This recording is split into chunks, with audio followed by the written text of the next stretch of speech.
Okay, this week's lab is going to be a micro lab called Mohrs salt, and we're going to be determining the amount of chloride in water. So our objective is to determine the amount of chloride present in a water cycle by utilizing Mohrs method. Background. So if water contains chlorides and is titrated with silver nitrate, chlorides precipitate as white silver chloride. Potassium chromate is used as an indicator which supplies chordate ions. As the concentration of chloride ions approach extinction, silver ion concentration increases to a level in which a reddish-brown precipitate of silver chromate is formed, indicating the end point. This method can be used to determine the chloride ion concentration of water samples from many sources such as seawater, stream water, river water, and estuary water. So this is a very practical approach in order to evaluate water and to determine what's in the water. Unfortunately, we don't live close enough to the coast for me to swing down and go get you a Gulf Coast sample.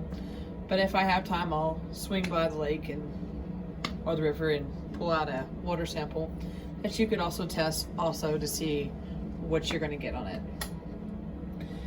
We're going to microscale this reaction to cut down on waste, and so it's going to be imperative that you're counting the drops and you're paying attention, because again, we're trying to cut down on some waste involving the silver nitrate.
Okay, so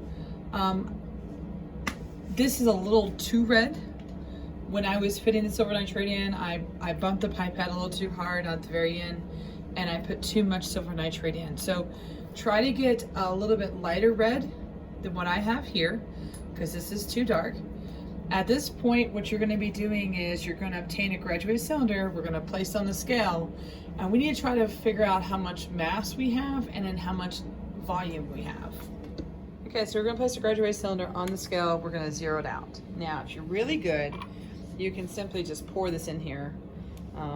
Make sure you try to do a preemptive strike and get everything you can in there.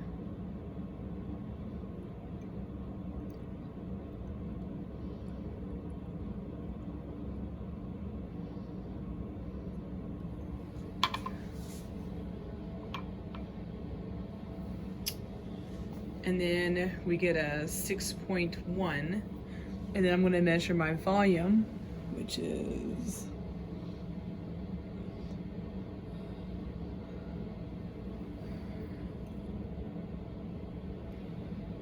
like a 6.8. Now, what I want you to try to do after this step is on one of your runs that you feel very confident in, I want you to try to recover your solid material, which is supposed to be the silver. If you notice that I got a color change on this, remember that this was my graduated cylinder that I used to measure out my water. And if I don't go back and clean it, then whenever I put the silver nitrate titrated solution in there, it changes it back because I've got additional ions from the water. So that's why you saw the color change.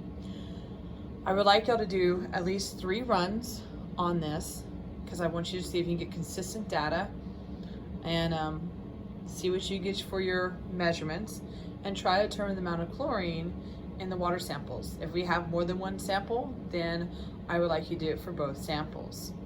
Okay? Live long and prosper.